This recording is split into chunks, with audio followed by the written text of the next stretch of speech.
Welcome to HODL That Thought, your weekly cryptocurrency podcast presented by CryptoFinder. HODL That Thought will guide you through the crazy world that is cryptocurrency, as seen through the short-sighted eyes of your hosts, Mark, Adam, that's me, and Liz. Read our disclaimer, understand our approach, and then sit back and enjoy our podcast. Hello and welcome to the HODL podcast. I'm your host, Mark Toronto. With me each and every time is Adam Smith. You sound either like a classical music DJ or one of those, like, you know, steamy romantic late night DJs, like the, like, you know, love songs with love. I'm trying for both. You know, I hate with the classical DJs when they talk about certain composers and they're like, and that was a piece by Johann Sebastian Bach.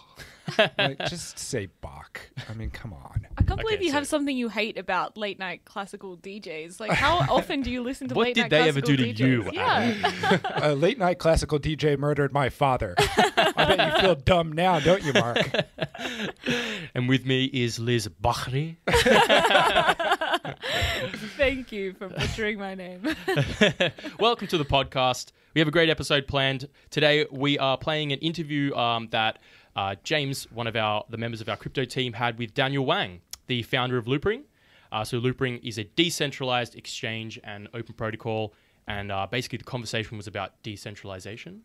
A hot topic at the moment. That should be really good because in a previous episode we established that Loopring actually tracks on the blockchain the cycle of werewolves from human to were-person. Yes. So farm to table. That's right. So I'm really interested to hear kind of just about the general cycle of werewolves. Right, like the werewolf life cycle and from exactly. Yeah. Okay. Well, so we'll touch all of that. Hopefully, hopefully you'll get enough of that. But first, it's time to well, actually, before we hit moving the needle, we have a competition that we're running. We have not one, not two. No, it is two. No, wait. But three. Fabulous prizes. Yes. 3 cold storage wallets. We've got 2 Ledger Nano S's and a Trezor. We'll put the details for the competition on our notes page for this week. It's going to be very simple, very easy. It's not going to stress you out, but it is very important. So if you want a chance at grabbing those prizes and possibly getting a signed thank you letter direct from Adam. Oh, man, oh, man. I will use a lot of profanity. That's my promise to you, the listener. He's going to cut out, like, the magazine letters and that'll be your thank you letter. Gonna write it in lipstick. Yeah. He'll also include a vial of his blood and a lock of his hair.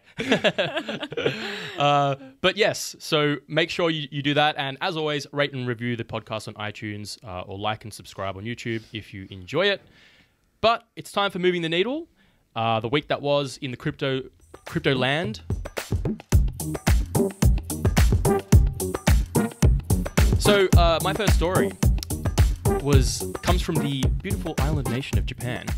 A Japanese official in the central bank has actually said that they do not have plans for a central bank cryptocurrency. So it was kind of like rumors floating around that there might be, but the Bank of Japan's deputy governor Masayoshi Amamiya said issuing a digital currency directly for consumers, whether or not on a blockchain, could undermine the existing 2-tiered system. You should have practiced his name before. I know. I'm doing better than Pablo Escobar's brother's names pronunciation, so that's all that matters. No, that's interesting though, because I think we actually mentioned this before. We're talking about Japan and like cryptocurrencies and how they were going to establish their own, because it's been flourishing there, right? Yeah, exactly. And it was interesting though. So the deputy governor sort of said, like, central bank is meant to work with private banks, and then those private banks work with consumers. It's kind of like pretty much how I understood is like, if we come up with our own cryptocurrency, then consumers will work directly with the central bank, which is sort of like, we don't know how stable that will be. So we prefer to work in the existing system for now. So yeah, no plans, unfortunately. Oh, for those that wanted it. Yeah, for those that were demanding it on Twitter, that trending hashtag, central bank. Well, turning to Australia, the Australian Federal Police want to kindly remind you that they know cryptocurrencies exist and they know people use them to buy illegal things. Uh-oh. Yeah, that's right. They're onto you. So basically there was a sting operation involving a 32-year-old Brisbane woman. She was charged with drug importation and trafficking offences. But basically she was caught when she purchased various substances on the dark web, and she was using Bitcoin. So basically the police released a statement being like, we are tracking these kinds of transactions. We are able to do that. So don't think that these kind of things are invisible and that we just can't see them. Okay, quick question, asking for a friend. How many chimpanzees do you think you can illegally purchase before it pops on the federal police's radar? Is it illegal to purchase chimpanzees? The way I've been, the way my friend has been doing it. You're like, oh, these chimpanzees? Oh, yeah. Yeah. Bonobos, you bet your ass. Oh, so it's like a PSA. Like they're like saying like, we are going to bust you and lock you in jail, but if you don't know already, like this could happen. Yeah, I mean, it's just interesting, I think, because it was originally, the early days of Bitcoin, I don't think maybe the police couldn't, go on the dark web and track all these transactions, but it's definitely, on their radar now, and then, definitely doing it. Well, we as we've said on a previous podcast, Mark and I talked to a guy who that's all he had ever used Bitcoin for, was to purchase things illegally. And then the sophistication of the networks that he was working with, it's pretty impressive. So I guess all those chimps are just going back to the wild.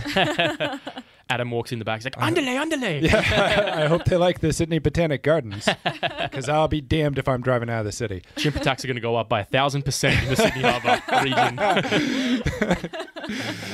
What a strange trend. Last month we had 0 chimp attacks. This month we had 30.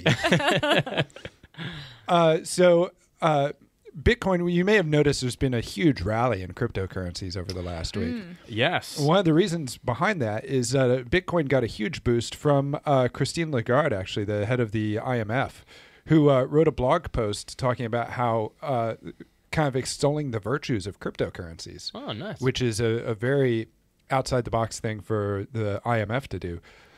She said that they could enable fast and inexpensive transactions, and that the blockchain technology could actually make financial markets much safer. She said, just as a few technologies that emerged from the dot-com era have transformed our lives, the crypto assets that survive could have a significant impact on how we save, invest, and pay our bills, right? But she did say that to really reach maturity, that they have to earn the confidence and support of consumers, and that a big step in that will be a consensus with global regulators on how to kind of handle crypto assets. I think that's a key statement, which is like the one that survives. Exactly. So it's like, obviously there's going to be some sort of market rationalization when it comes to the sheer amount of cryptocurrencies. Yeah. But it's just interesting. Like that's a huge tick to get, like the head of the IMF. Right. Yeah, definitely. Yeah. But I really like that parallel with the dot-com boom. People keep saying, crypto is just another dot-com boom. But I mean, the internet didn't die with the dot-com boom. Yeah, internet companies did not die, just and some survived. Stupid internet companies. Yeah. Exactly. Yeah. Companies that didn't do anything. And that's one of the criticisms that some in the crypto world level at other currencies, which is like, this doesn't actually do anything. Like, you know what I mean? So but then there are some that actually do something. Yeah. And something really useful. So, and then there's Dogecoin. Which that once fits again, somewhere in the middle.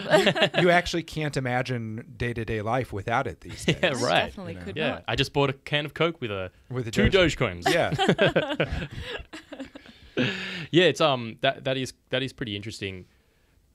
I wonder if our very own Vagoda coin could be the one that survives. I like to think so. Yeah. I mean, the actual Abe Vigoda had some real staying power. Like, I mean, when you talk about survivors, Liz didn't even know he was dead. Yeah, no, she didn't. Like you watched The Godfather. What was that, 1971 or something? And Abe Vigoda was, by conservative estimates, 200 years old then. And he lived until last year. So I'd say Vigoda coin has a long life ahead of it. Yeah. I think he was a vampire. Yeah. I think that's probably why. What, then or now? Well, that's true, yeah. Well, because he is dead, so he must have been now vanquished. He's dead. I think he's a vampire. He got staked. That's how he died. Okay, well, that's it for Moving the Needle this week. Up next, Craptocurrency.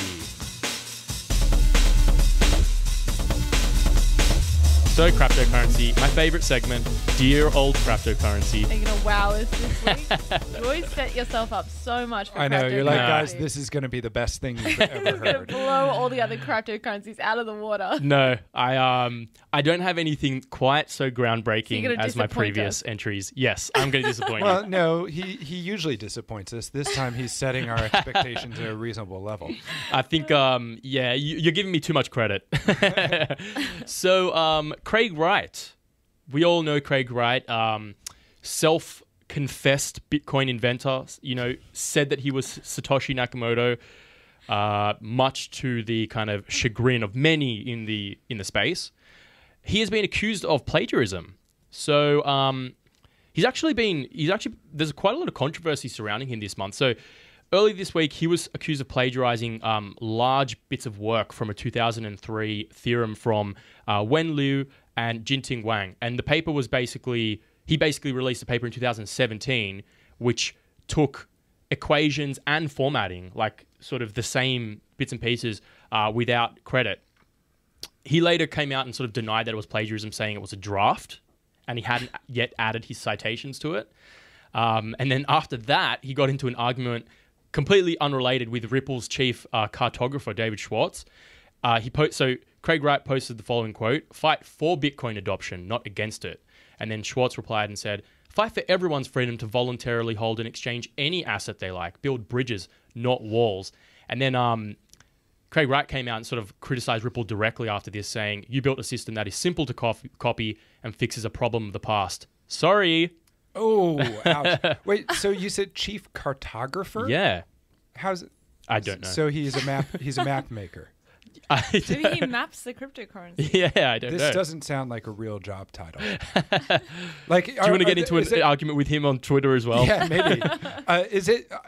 Is he actually just a cartographer? Like, he's sitting there drawing old-timey maps in ink. There's like drawing sea serpents and stuff. And they're like, we honestly don't know why we hired this guy. We don't have a need for a cartographer. That's a really good point. I got it wrong. It's cryptographer. Okay. Yeah, that makes more sense. That makes me way more Apologies, David Schwartz. sense. Please don't yell at me on Twitter. But Craig Wright's been, great source of cryptocurrency, and that's all I'll say. He's the gift that keeps on giving. Yeah, I mean, the more he speaks, the less I believe that he's Satoshi Nakamoto. I know. I'm glad that in my debate I did not go with him as Yeah. who Satoshi Nakamoto is. Yeah. Because it just makes, he's a big proponent of Bitcoin Cash, I think. Okay. So it's like, why, if you invented Bitcoin, would you not support Bitcoin? Bitcoin, yeah. Frankly, like my choice for the debate was probably more feasible. I think Craig Yeah. Wright.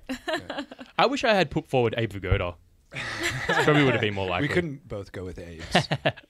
But yes, so definitely want to correct that last point. Chief cryptographer, not cartographer. I must have written it incorrectly. I imagine like an old-timey sea captain sitting there, by like whale blubber lantern, like just drafting maps. Like, yeah, I found a new route to the Spice Islands. And like, we're a cryptocurrency company. We don't need this. I don't know who hired you or how you keep getting paid. Why are you still here? We have no need for maps, and these are woefully inaccurate. We have planes now.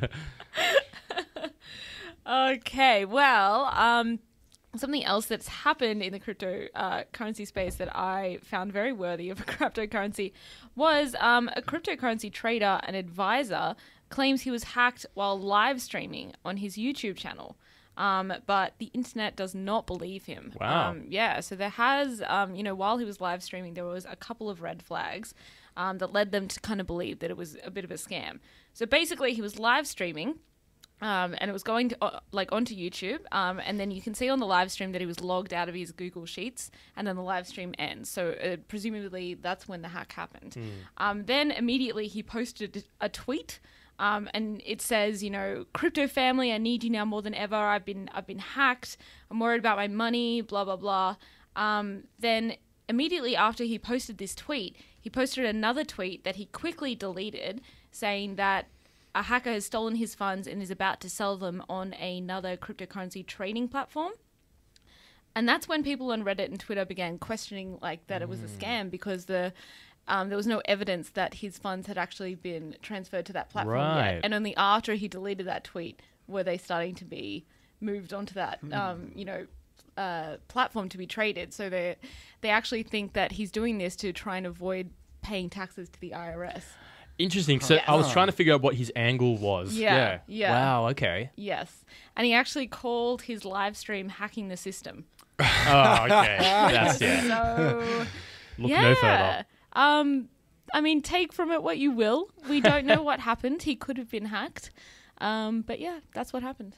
Wow, that's so interesting. Yeah. So staging I just don't know if you would stage that in such a public way if you were trying to get away with something like that. Yeah, it's interesting, isn't it? And I still don't know if even if you could show evidence that you'd been hacked, how is that going to get you out of paying taxes? I don't know.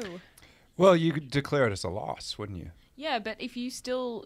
couldn't they find evidence that you still owned, like, another wallet where the funds were still stored? It still has to be linked to someone. So what you're saying, Liz, is that all I have to do to avoid paying taxes is just declare everything stolen. My job, stolen. My car, stolen. My house, stolen. Stolen. My dog, My stolen. house got stolen. Interesting. Okay, cool. General advice only, obviously. Yeah, yes, please don't do that. Okay, so pornography. Obviously, when it comes to anonymity, pornography is probably a good place for it, right? Okay. And so marrying the two seems like an ideal solution, which is just what the website Pornhub has started doing. They started accepting cryptocurrency as a payment option. So they're now accepting Verge cryptocurrency, which is, this is what I love, a rebranded version of Dogecoin Dark. Right? What Whoa. is Dogecoin Which Dark? split off of Dogecoin back in 2014. How has Dogecoin had a split? I know. There's been enough argument within the Dogecoin community. And people are like, Dogecoin simply isn't anonymous enough. We need a Dogecoin for all our shady dealings. And so they had one, and they've renamed it Verge. So you can now use it to pay for any Pornhub features, including a premium subscription.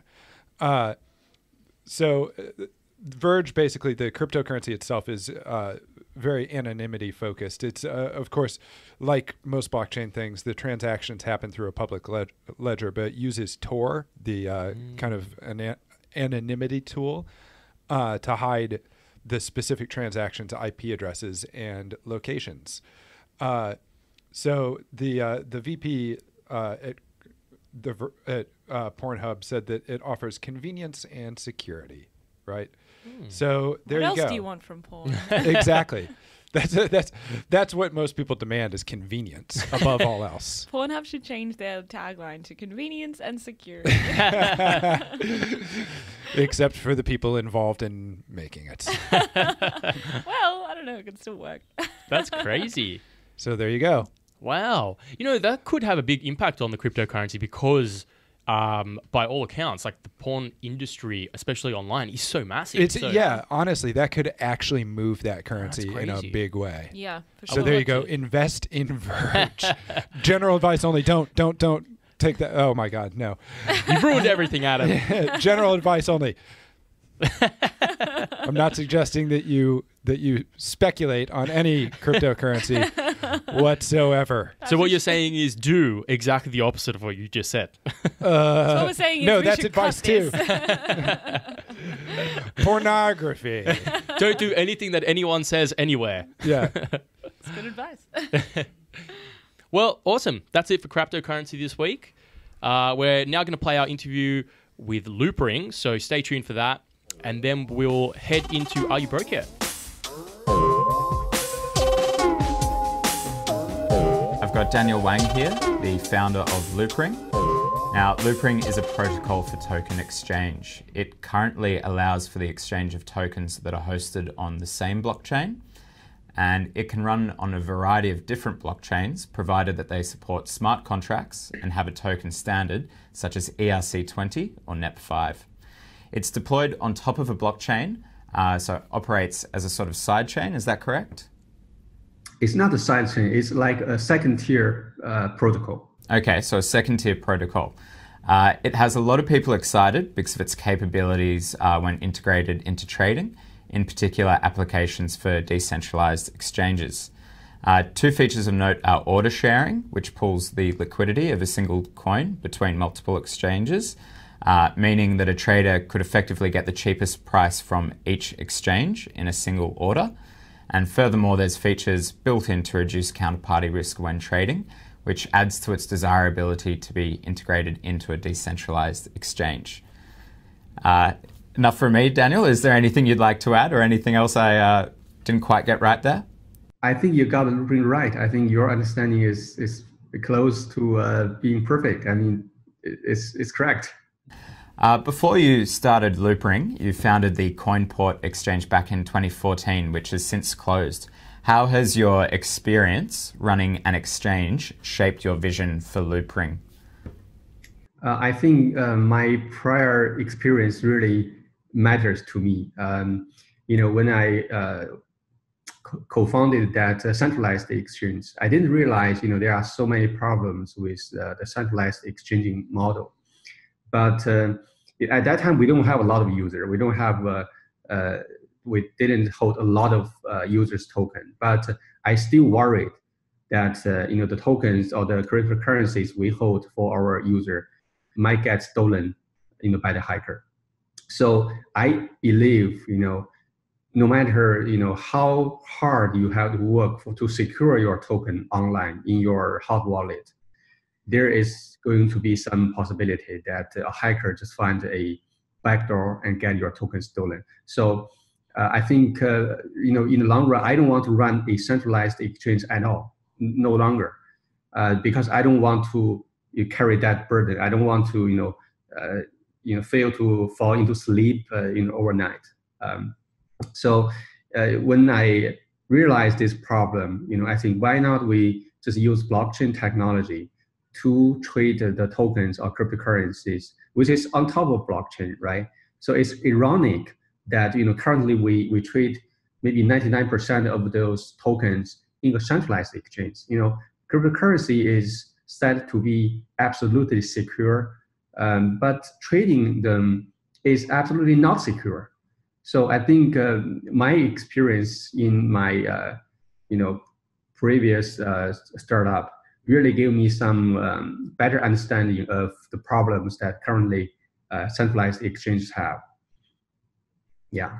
Fantastic. I've actually got a few more questions towards the end about your views on how cryptocurrency has sort of lost its way and become very centralized, even though the whole foundation is built on this decentralized ideal. And talking about decentralized exchanges, they're looking to be one of the most in-demand platforms and most talked about products in 2018. How is Loopring different to the competition in terms of aiding decentralized exchanges? And what does it offer users that other products do not? We want to offer a similar experience that centralized exchanges they offer. That means with our protocol, you can submit orders. It's not like Kyber. Kyber is a market-making decentralized trading tool, a trading protocol, but it's not order-based. So with protocols like Kyber, you have to make a decision whether you want to buy at this given price or not. So your decision is buy or not to buy, right? But with Loopring, you can submit orders. You can set a time to live for your order. And it's just like using centralized exchange, but your order is not submitted to one single central party. Your order can be broadcasted and shared with as many backend or what we call the relays as possible. And most importantly, you don't send your orders based on your money being held by a third party. Your money is still in your own wallet. You just authorize the protocol to move your funds around once those criteria that your order set up are met. So we want to offer this similar experience because we deeply believe that even the technology is decentralized, it's blockchain based, but the fundamental user requirement, their demand is still the same. it's still that we need to submit order. We need to buy at a certain price and get our order fulfilled. So that's the very fundamental requirement. It doesn't really matter whether this is centralized or decentralized. So if the decentralized exchange cannot offer a similar experience, I think the user will still go to centralized exchange. So the problem is still remain unsolved. So user experience is very important. We also want to hide as many technical details as possible. But that said, you still have to learn a lot of new concepts, such as how to keep your private keys, right? How to back up your wallet, how to restore your wallet. So those really require a lot of new learning that requires some basic understanding of the cryptocurrencies and the blockchains. There's little technical support. There's no customer service from a decentralized exchange perspective. So user experience is very important for a massive adoption of our technology and any other technologies that are similar. So to give people a very brief idea of what it would be like to use the Loopring protocol, I imagine that I would connect my ERC20 wallet, let's say my Ether wallet, to a decentralized exchange. I'd place an order, and that order would be fulfilled taking the coins from several different exchanges once the price I specified had been met. I imagine a smart contract helps execute that. And I imagine while doing all this, I probably wouldn't even be aware that I'm using Loopring. Mm-hmm. Well, if you have ever used my Ether wallet, I believe you have. Mm-hmm. So using Loopring or a so-called decentralized exchange powered by Loopring, it's just like using my Ether wallet. So using my Ether wallet, you have to unlock your wallet, right? And then you can make the transfers. The web-based wallet only contains your private key on your side. It's not going to be transferred to the server. Yeah. So with Loopring, we are not really calling our product a exchange. We still call them a wallet. Our objective is to enable any wallets to become the entry point for trading. Mm-hmm. So what we are really providing is a wallet, very similar to my Ether wallet. So you open your wallet or you unlock your wallet. You can then sign your order with your private key, and those orders are broadcasted. So behind the scene, once two orders are matched, the ring matcher, the relay actually, they are going to submit those two orders together with their own signature to the blockchain, and the blockchain just settle the trades, move the funds around. So I don't think we need to call them exchange because we're just just wallets. Yeah. So it's our sort of experience than an exchange experience. Yeah, so from the US perspective, is you have the order book, you have your history of orders and fulfillments. You have those data that are very similar to those in a centralized exchange, but basically they are just wallets. Mm-hmm. So we hold your private key in our wallet, no matter it's web-based or it's iOS, Android-based, and we just use your private key to sign the orders. That's it.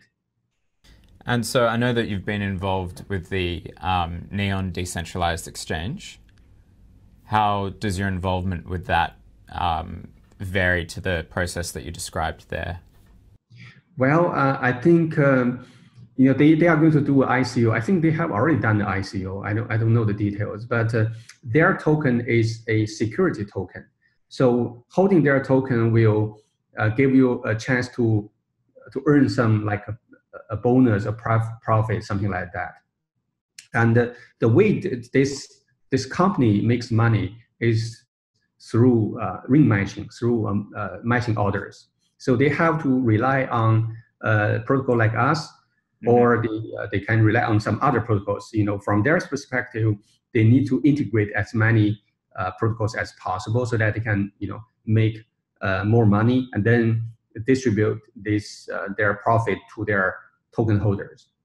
That's it. So we have this strong willing to work together to make this happen. So right now, I think we are going to probably be the very first protocol deployed on top of Neo. Although we haven't done that yet, we are still developing the code. So once our protocol has been deployed on top of NEO, I think we and Next are going to work together. But at least that's what we want to do. And I met their founder, Fabio, and we talked a lot. So this is the direction to go, but I don't know, it's like a month ago. So things change. Yeah. We don't know what's going to happen, but regardless whether this partnership will work out or not, we are going to do it ourselves anyway. Okay, great. So I saw in an interview previously that you said the first version of Loopring would not be a cross-chain protocol, that it would only allow for the exchange of tokens that exist on the same chain, like ERC20 tokens. You did mention, though, that you were collaborating with university researchers and that cross-chain capabilities might be included down the line. So I'm really curious, what can you tell about this? What sort of progress has been made there? Cross-chain is something we really want to do, but to be honest, currently we don't have that capability. We don't have the solution yet. And we have never promised the community that we are going to deliver a solution. So as of now, there's no solution to do the cross-chain. It's related to our objective. So, there are certain protocols that we can use to make cross-chain happen, like the atomic swap protocol, right? Mm-hmm. But if we use that, there's no way we can automatically ring match or even match two orders together. So with atomic swap, you have to, trade interactively. You have to find your counterparty, you have to talk to them, and then interactively trade with each other. There's no way that you can submit the order and forget about it, and then the order will be like fulfilled automatically somehow. So that's not our objective. So we don't want to use that. And if we don't consider atomic swap, there's no other way to cross trading.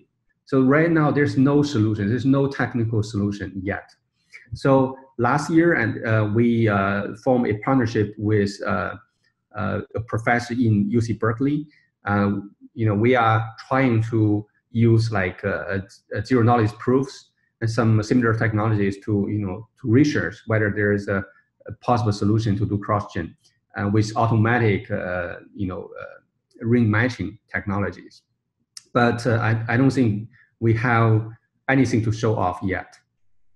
So cross-chain is hard. It's really hard. I hope you keep us updated and the research continues, because I think cross-chain is probably the most exciting prospect that I can think of coming up, especially in terms of mass adoption and usability and user experience, like you said.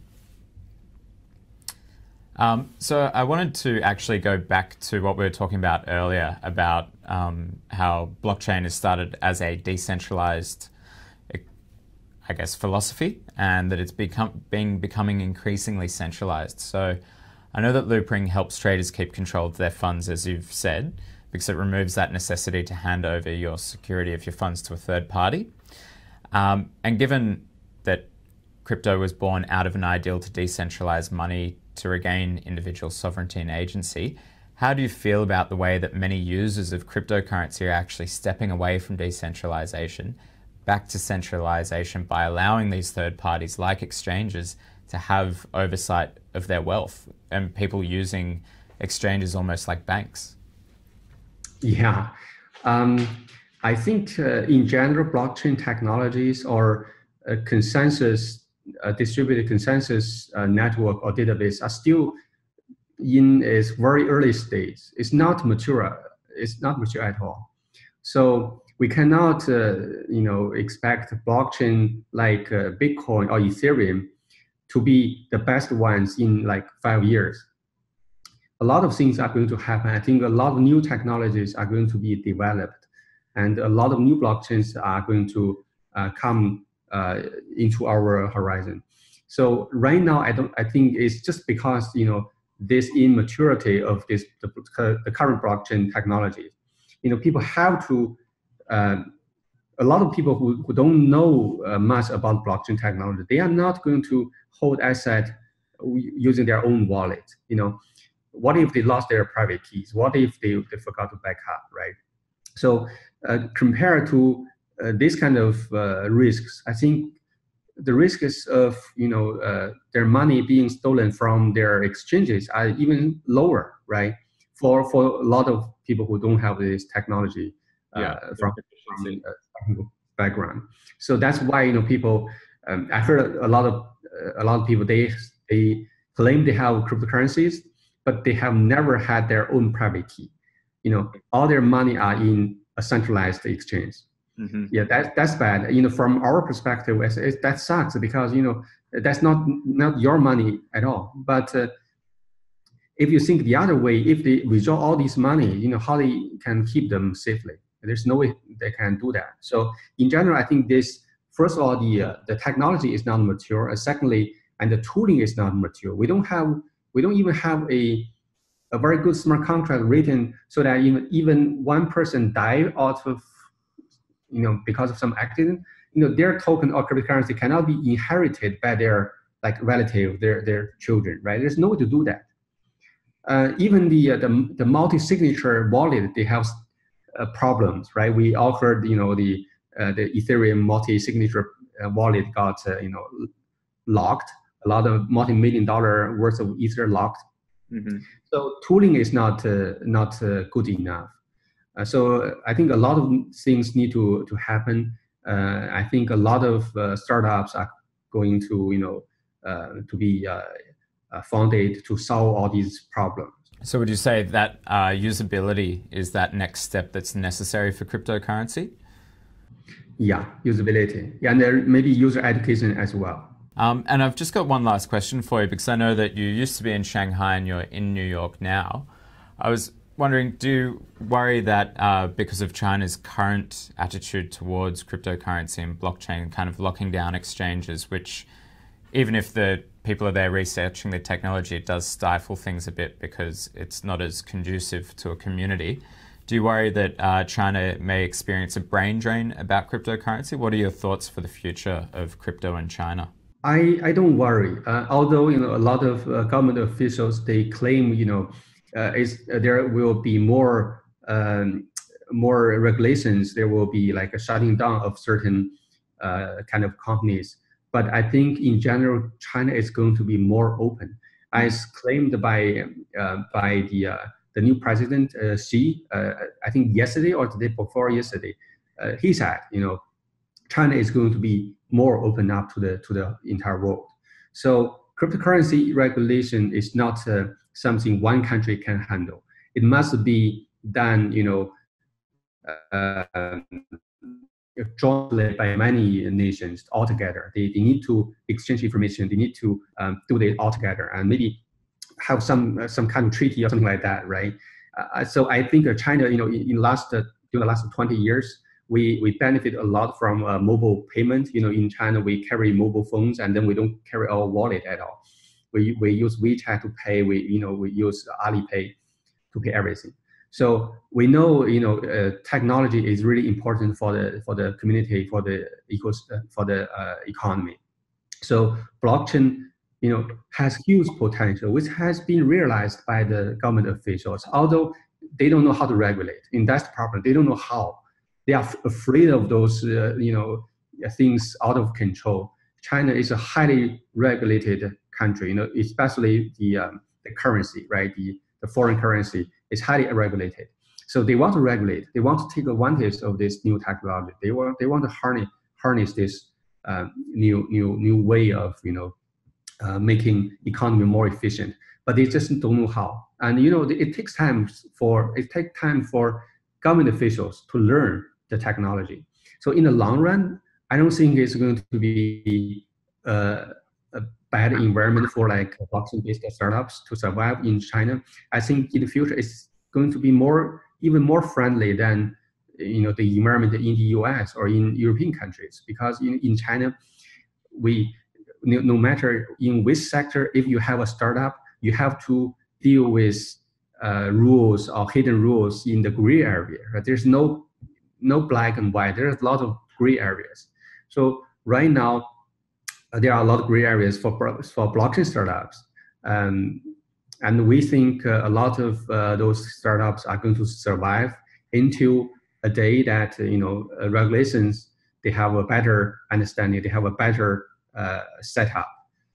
So in general, I'm really optimistic about China being a leading economy that are blockchain friendly, even token friendly. It's great to hear that sort of insider perspective of it, because I think so often we see people from Western media writing about China and blockchain in China. So it's nice to get a very sort of refreshing, different view on that. Awesome. Well, thank you again to Daniel for that interview with James. Yeah, really, really cool stuff. But now, on to Are You Broke Yet? Are you broke yet? I'm actually not broke yet. Okay. I'm actually up, which I'm super shocked by. So I've actually up $7. Whoa. Wow, Wait, that's $7 from last week or $7 in total? In total. So, Oh, whoa. Yeah, so I'm up heaps from last week. So last week I was down to, so my original investment was 110 because I had a slight increase on your guys' investment. But so last week I was down to, I think, $87. This week I'm up to 117. Nice. No, wait, 107. Well, yeah, that's 107. awesome. No, 117. Yeah. 'cause Oh, well. I'm up. Yeah, so it's gone up quite a bit. But not all of my cryptocurrencies have gone up.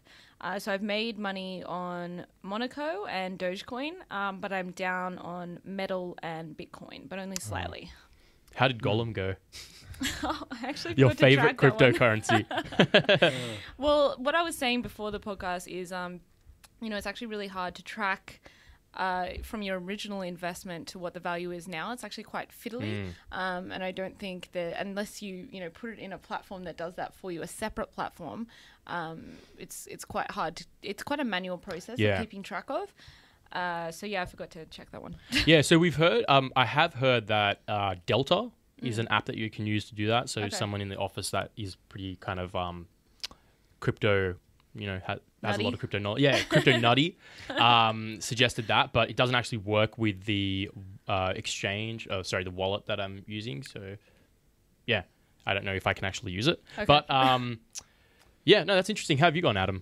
Yeah, I'm not up. I'm still down on my original investment, $94.77, but I'm way up from last week, like $20 turnaround. Bitcoin is up for me. Funfair is up for me. Dogecoin is up for me. And the one that I chose just because the symbol is OMG is also up for me. So I'm doing pretty well. There are a few that I'm still kind of getting hammered on, like Litecoin, Bitcoin Cash, Ethereum is still underperforming. But overall, it was a massive turnaround within just a week. So yeah, there you go. It's a roller coaster. That's why you gotta HODL on for dear life. This crypto That'll be it, folks. Did you guys see the new game that got released where you kind of ride the price movements? It's like it's like the Enron ride. Yeah. Oh, we're all broke. That's good satire. Except it wasn't really. I lost millions of dollars. So similar story to both of you, although I'm still down. So, my $99.10 is still lower. I'm still at $89.12. But last week, I was at like $71 dues. Wow. Yeah. What a turnaround. Yeah. And the biggest... So my best crypto was Horizon State. My worst crypto was Bitcoin. Yeah, so at the moment, the only thing that's actually giving me a profit is 0x. And that was supposedly, I was doing some reading, and there was news about possible connections with Coinbase, something like that, this week. So I think that's what caused that to have such a big increase. But yeah, so far still down. But So we'll have I'm to winning, wait and see. is that right? Yeah, so I think Liz is actually winning. Yeah. Awesome. I am the best cryptocurrency Person. Cartographer. I'm a hell of a cartographer. At the end of this, if I win, I want a trophy that says best cartographer. Okay. Done. We'll arrange Done. it. Absolutely. And we'll buy it using Bitcoin. And world's best cartographer. We'll get you a coffee mug. Yes. Number one Amazing. cartographer. Amazing. All right. Well, that's it for Are You Broke Yet? Up next, we have Decrypted. We have a cool little experiment planned. So this week, we have each come up with ideas for new coins, some ICOs, if you will. And we are looking for investors. Could We're it be desperate. you? So we're going to be building our case and then presenting our case to 3 esteemed judges from the office, A Shark Tank panel. a Shark Tank panel, to see if which of the three of our ideas they would invest in. So yeah, we're going to leave you with that. Hopefully, I win. I don't know. My idea is pretty rock solid. It's as impractical as it is stupid. So Excellent. I've got high hopes. Okay. You can always bank on Adam being terrible at this. Well, yeah, a broken clock is right. What is it? Twice a day? Yeah. Okay. Once a day? Twice a day? I don't know. Mark doesn't know how clocks work. I also don't know how cryptography works. Cartography. So yeah, we'll leave you with that. Thanks again for listening. Remember to rate and review the podcast on iTunes as usual if you enjoy it, and like and subscribe on YouTube. Thanks again, everyone, and we'll catch you again later. See you on the flip side. Settle down, sit down. We're going to be presenting our ICO ideas to an esteemed panel. So I'm going to introduce them. We have Richard, we have Sally, and we have our very own Guzman, who has appeared numerous times in our previous podcast. Don't forget this is a Sally as well. podcast, so feel free to speak, guys. Hey! But not that much. Thanks for having us. Sorry. Well, okay, turn it down. I will just start speaking and I will not stop. We're each going to take turns. We're going to present our case for why you should invest in our ICO. Then once we're done, you each have the ability to ask one question and not a question more. And then once we're all done presenting our cases, you will have $10,000 that you can invest in one or all of the ideas. Do we have the option of investing in none of them? Yes. Yeah, 100%. Surely. I would say that is a strong likelihood. But if you come to that decision, I would say just invest in mine. You know, it's all good. We'll be the judge of that. Always be closing. Okay, Liz, well, assuming that you started with the hard sell, you can go first. Okay. Ladies and gentlemen, I have the pleasure today of talking to you about a very special initial coin offering. One that you have the opportunity of getting in on the ground floor of by buying the special release of coins that will be available today before they become available to the public. To explain the coin, I need to give you a little context. To do so, I have a question for each of you. What literary series, first released in 1997, is still spinning products, movies, books, fandoms, and literally billions of dollars to this very day? Harry Potter! That is correct. I was hoping it was 50 Shades of Grey. So for the folks just listening at home and not watching the video, I have pulled out a wand because yes, it is Harry Potter. My dearest friends, the answer is Harry Potter, and it is within this magical realm that my coin sits. Called the Galleon, and using the strength of the Bitcoin blockchain, which we will call the Flu Network. The Galleon is a coin which Harry Potter fans will be able to purchase and spend on Harry Potter merchandise, Harry Potter fan sites, Harry Potter video and mobile games, and within Harry Potter world itself. Users of the coin will be able to send each other coins over the Flu Network if they want to buy and trade merchandise, making these transactions more secure and traceable. And if you hold a coin, you need to do so in a special wallet called your Gringotts Vault. Blockchain miners are called goblins. The Galleon initial coin offering will be used to establish the legitimacy of the coin, following which I will secure deals with the various Harry Potter games, websites, fandom websites, Warner Brothers World, and of course, J.K. Rowling herself. Hopefully, J.K. will be able to secure special sales of Harry Potter movie items and similar rare objects, which will be available only to Galleon holders. In the initial coin offering, 1 galleon will be worth $9.75. This will obviously be adjusted as more fans buy into the coin and the value increases, which we expecto to happen quite quickly. Shameless. Before I leave you to decide how much you should invest, you're probably wondering if I am joking. Well, as Harry's godfather would say, yes, I am serious. Oh my god! Liz, I'm going to accuse you of pandering. to a certain audience. Yeah. Okay, so you each have the ability to ask Liz a question about her cryptocurrency? Yes. So realistically, how are you going to stop J.K. Rowling's lawyers coming after you and attacking you with a Quidditch broom? Okay, so I think we've seen from all the Harry Potter fandoms and sites and kind of merchandise and people doing Harry Potter makeup and things like that that have sprung up that she's quite open to letting people kind of take, you know, Harry Potter ideas and run with them. As I said, you know, as the Harry Potter galleon takes off, I'm going to get her involved. I think she'd be more than willing to, you know, come on board as, you know, one of the founding members of the coin. So I think, I think it'll be fine. Yeah, my question isn't so much about writing the cloak tales, if you will, of J.K. Rowling. But what about the risk of, I'm going to call it, you know, the leprechaun galleon coin, which, like leprechaun gold in the books, you know, just disappears? Excellent question. So, yeah, tell me more about the security. Excellent question. Well, the Flu network is everything will be traceable. So we will have like an established network. You'll be able to trace all of the transactions. If there's going to be any fake, you know, leprechaun coins or leprechaun gold, if there's going to be like a Bitcoin Cash situation where it forks off, we'll be able to trace those fake transactions. So everything will be fine. Is that okay if I tell you to fork off? Liz, you just have an answer to everything, don't you? Got the whole thing planned out. I really want it to happen.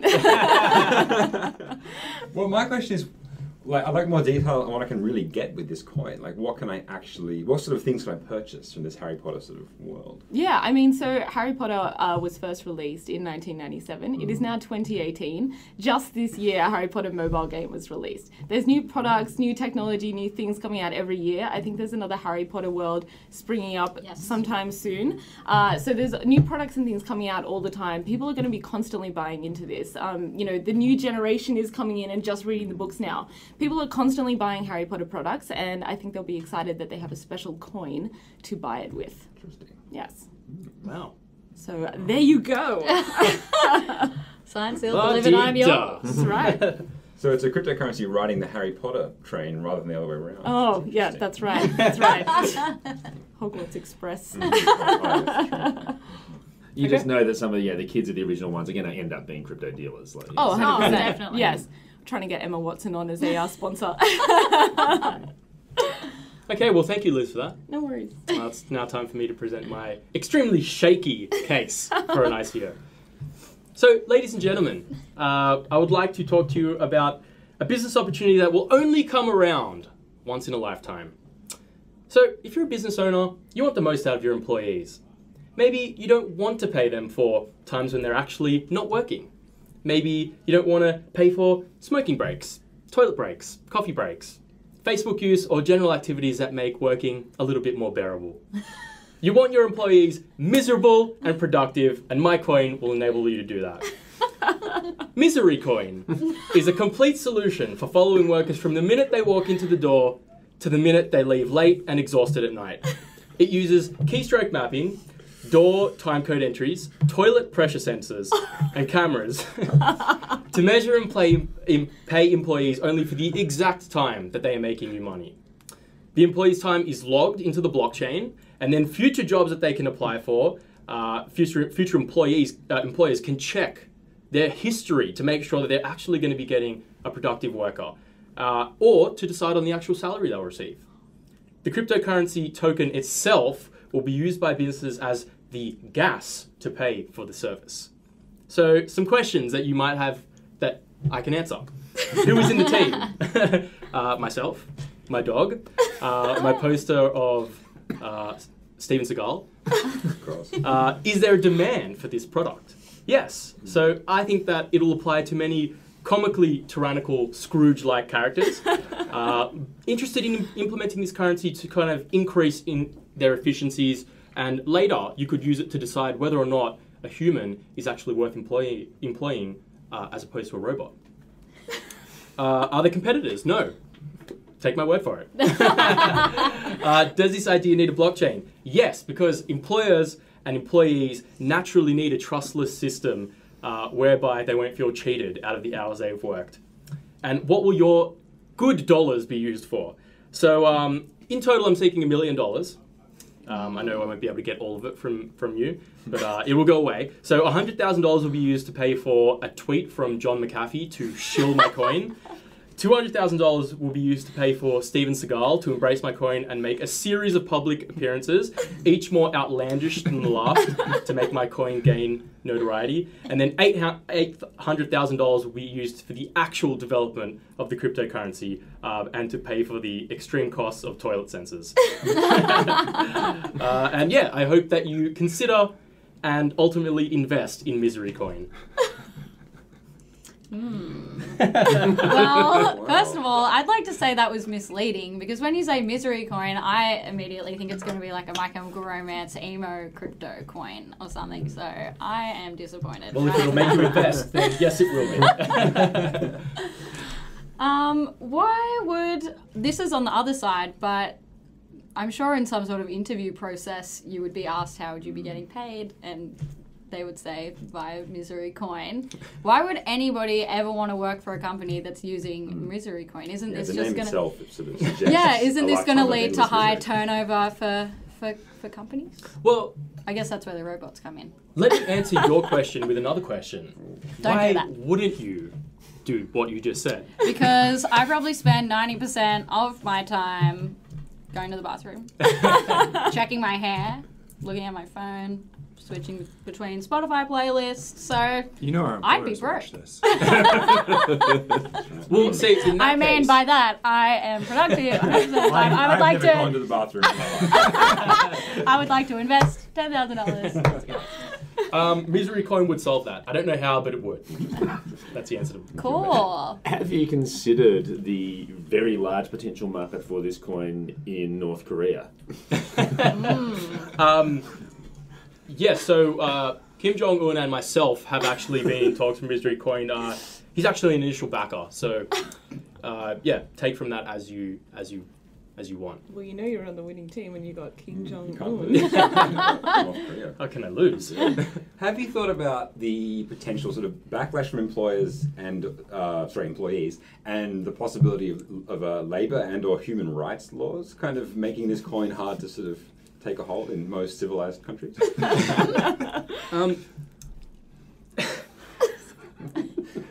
What happens when the union comes for Misery Coin and they're on strike? How are you going to solve? I mean, Steven Seagal could break I the think strike. I think the answer is no. Possibly not. Well, let me ask you the same question. It's not my coin. I have no response. I think you could use Steven Seagal to break the strike. He would just come in and karate that's chop exactly right. union Yeah. leaders. What and What get you're, back to work, what you're right? supposed to say is that all those details will be in the soon-to-be released Exactly. white paper. Exactly. Yes. Yeah. And then vanish. Yeah. Did I mention that Ryan Gosling will also be part of the initial ICO team under the name Kevin? Anything with Ryan Gosling attached can't be bad. Please invest. Adam, please. Okay. Thank you, panel. I appreciate your time. Has this ever happened to you? Gee, Steve, I sure am tired of your constant flatulence, but it's not me. I don't believe you, Steve. I think you're the office flatulence culprit. Well, has it? Answer the damn question. Has that exact scenario ever happened to you? It happened with Angus like 5 minutes before That's his damn right. podcast. It's happened to all of us. The shame of shouldering the blame for someone else's faux pas. It's a problem as old as time. It's torn apart families, pitted brother against brother. In fact, statistics tell us that 67% of murders are committed due to being wrongly accused of committing a social blunder. Ladies and gentlemen, I bring you Deltit. Deltit uses blockchain technology to track flatulence back to its source. every gaseous emission an immutable entry on the distributed ledger. No more shall you suffer the indignity of being labeled the office crop duster. How does Delta work, you ask? Well, I'm glad you asked. You may think I was hoping you wouldn't ask. You may even think that such a concept is as impractical as it is unnecessary. You may think I was desperately praying you wouldn't ask, because I haven't come even close to formulating a feasible way for this concept to be brought to fruition. Well, ladies and gentlemen, you'd be wrong. Thank you, and give me your money. Okay, so it's now time for the panel to ask questions. So one of the key benefits and requirements of any blockchain system is the ability to replicate, download, and check those things. How is that going to work in this context? The blockchain. Where are you going to stick that blockchain? I think you can guess. That's unbelievable. Oh. Have you also thought about the possibility that with this whole technology, you're overturning the ancient notion of he who smelt it dealt it? Have you sort of considered the ramifications of doing that? I believe that system of justice is inherently flawed, and that is what this solves for. And also, might I say, the blockchain. Sally, do you have any questions for Delta? I am speechless, and I have cried. Why does this need to be on the blockchain? Everything comes down to the blockchain. Tell me why. Well, it's a great question. It is a fantastic question, and I think I have a very good answer for you. Might I just say, the blockchain. And that was beautiful. Could we say, he who distributed, contributed? That's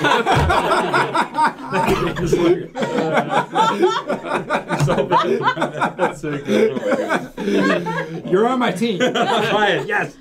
For the worst idea. Wait, what? I'm sorry, what? No, the best idea. Okay, so esteemed panel members, may I add, you all look lovely today. By the way, that's why we're filming this. I believe that went without saying. Put that on the blockchain and sell it. You now have the ability to give away your $10,000 to invest in making one of these amazing ideas a reality. So you have $10,000. You don't have to choose anyone, as we mentioned before, but please make your decisions. Okay, so I think I'm going to go split the money in half. Adam gets nothing. The idea is impractical, it's madness. Offensive. It just doesn't work. There's no technology behind it at all. He just said blockchain 10 times. I'll give $5,000 for this, because I think that even though the idea to me seems inherently kind of sort of stupid or gimmicky, I feel like it's a gimmick that could potentially win. Because people love Harry Potter, like, it's better than nothing, right? I feel like it could actually get off the ground if you get the right sort of merchandising agreements. Mark, I give half to you, even though I'm a lefty at heart, and I believe in the old slogan, the boss makes $1, I make a dime, and that's why I poop on company time. An ancient Marxist slogan, but I feel like this could really in the world we live in, this could really take off. So I feel like that's one I'd actually put my money on. As horrible as it is, as deeply evil as you are, sir, I want to get in on some of that. I appreciate your money. Yes, thank you for your money. Thank you. No worries. Sally. Cool. I will put all of my money towards Galleon Coin. I can pretty much just echo everything that Richard said, but also with, it's 2018 now, 1997. Like, over the next decade or so, they're going to be releasing 20th anniversary merch, books, everything. As all of us are getting old and nostalgic, but then also earning more money. I think the people who originally read the books, the money's only going to go up. So half my salary already goes to Harry Potter. Yeah, well, that's basically where I am right now. So it's like holding Tolkien stocks in the year 2000. You would have made a ton. Exactly. Yeah, maybe when the new Amazon series is launched, I can do my own Tolkien coin. But we'll save that. Well, you made a grave mistake there, Sally. So one point to rule them all. So. Yes, it writes itself. Okay, Mr. Angus. Okay, well, so reviewing each project, I'm also not going to give anything to Adam.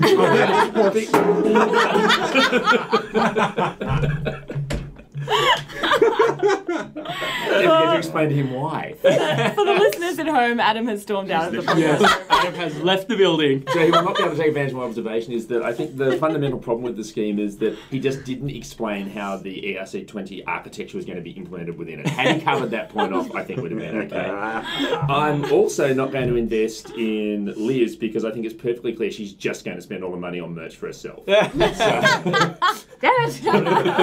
And so as a consequence, I am going to be giving all of my 10,000 to Mark, but only because I really want to see some more Steven Seagal viral content. I actually don't care about the coin. Hey, I'll happily accept your pity money. Well, that puts us in the unfortunate position of Liz and I being at a tie. What kind of battle royale do we have to compete in now? Ooh, I don't know. Jared, he's off camera, but he's our podcast producer. Jared, just a show of a hand if you would invest in Liz's. There is no hand. You need to put your hand up, man. Hand is not up. Now is the time. Jared has not raised his hand. A show of hands for my project, Misery Coin. Look, I've been about the enslavement of the world for a very long time, so it seems natural for me to go with Mark, purely because it's a pretty good step in the right direction for, keeping enslavement and just keeping the common man down. Who knew, Jared? Who knew? Okay, so Shocked and appalled. Yeah, but also kind of impressed. Also quite impressed, yeah. So for the record, Jared has given me the advantage. Mm-hmm. So even though this wasn't actually a scenario where only one of us could win, I have somehow made that the case and won. The important thing is Adam lost. Yeah. I think we were all losers in this quite. If Misery Coin succeeds, we are indeed all losers. I'm actually scared for a possibility of a future where this could be, because so in the interest of full disclosure, I saw this idea and then adapted it, but one of an expert in blockchain has said that this could be a possibility where you're kind of only paid for the work. Oh my gosh. And that will happen because the blockchain. This is that crucial step between anything and the blockchain. Yeah. So thank you all for participating. Thank you, illustrious panel members. And thank you for letting me win. Yes, you can send us the checks at your leisure. Yes. You actually did sign a legally binding agreement saying you would need to put this money towards us. Can I pay in Misery Coin? Is this when I can invoke Expelliarmus? So thank you everyone again for listening, and we'll catch you again next time. Thanks for listening to HODL That Thought. We'll be back next week, if cryptocurrencies are still a thing. And make sure you head over to finder.com/HODL-that-thought to find the show notes for this episode and more great episodes. We're focused on providing information and entertainment. We're not a securities dealer, and we're not encouraging you to trade. Cryptocurrencies are volatile and unpredictable, so get advice rather than acting on anything we say. Read our disclaimer, understand our approach, and then sit back and enjoy our podcast. You might learn something. Stranger things have happened.